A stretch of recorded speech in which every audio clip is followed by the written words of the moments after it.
নমস্কাৰ সকলোকে মোৰ অন্য এটি ভিডিঅ'লৈ স্বাগতম জনাইছোঁ। আজি ভিডিঅ'টো পথাৰৰ পৰাই আৰম্ভ কৰিছোঁ। দেখিছেনে সেইফালে কঠীয়া তুলি আছোঁ আৰু ইমান বেছি চাপৰ ভৰিত মাৰিব নোৱাৰি, সেইটো কাৰণে মাৰি এডালতে মাৰিছোঁ।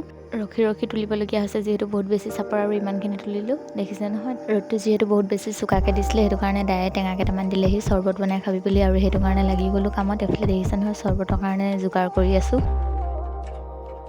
অভাৱে আৱিষ্কাৰ মূল বুলি কয় যে, ঠিক তেনেকৈ আমি এতিয়া যিহেতু চামুচ নাছিলে, সেইটো কাৰণে কটাৰীখনে এনেকৈ নিমখ চেনি ধুনীয়াকৈ মিক্স কৰি ল'লোঁ।